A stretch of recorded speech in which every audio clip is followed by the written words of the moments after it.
All right, let's tackle the biggest, oldest question there is. What happened before the beginning? We're going to dive into a pretty radical idea that might just unify everything we think we know about where our universe came from. So, yeah, what did come before the Big Bang? For decades, science has given us some truly mind-bending possibilities. And what's so wild is that a lot of these brilliant theories seem to completely contradict each other. For example, You've got this one idea from loop quantum cosmology. It says our universe didn't just pop out of nowhere, but it's actually the result of a previous universe collapsing and then rebounding in what they call a big bounce. then there are other quantum theories that suggest something even weirder, that our universe just sort of tunneled into existence, completely spontaneously, from a state where there was no space and no time. And of course, there's this other really powerful idea of an eternal, inflating background that's constantly bubbling off new universes, which would make our Big Bang just one little event among countless others. So, a bounce, a tunneling event, a bubble in a multiverse. I mean, they can't all be right, can they? Or maybe they can. What if these aren't actually competing theories, but just different ways of looking at the very same thing? To see how that's possible, we first have to totally redefine our most basic ideas about existence itself. Okay, let's start by rethinking the word nothing. I want you to forget the idea of empty space. In this view, nothingness is a state of perfect, absolute balance, pure equilibrium.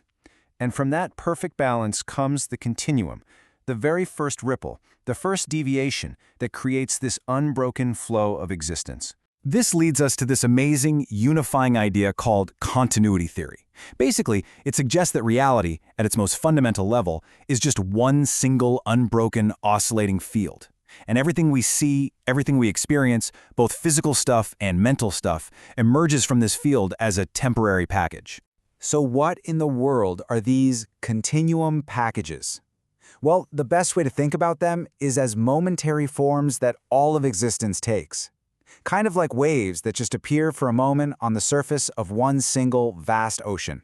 And this process follows this constant four-step rhythm. It's like a dance. First, you have the unbroken continuum. Then, a deviation, a little ripple appears. That ripple then crystallizes into a defined form. That's our package. And then, just as quickly, that form dissolves right back into the whole.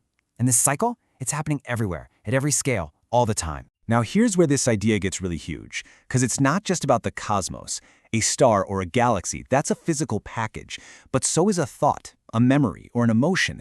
Those are mental packages. And according to this theory, both are just temporary patterns popping up from the exact same underlying reality. And the implications here go even deeper, right down to the nature of time itself. In this model, time isn't some container we're all moving through. No, time is the rhythm of these packages appearing and disappearing. The very pulse of existence is what we experience as time. Okay, so how does this one big idea of a rhythmic continuum help us with those conflicting origin stories we started with? This is where it all clicks into place. Let's go back and look at those theories again, but through this new lens. So check this out.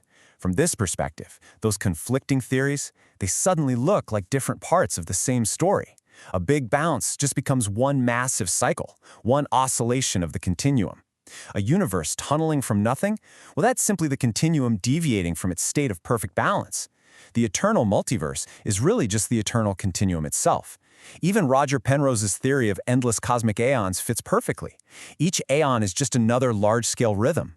They might all be describing the exact same thing.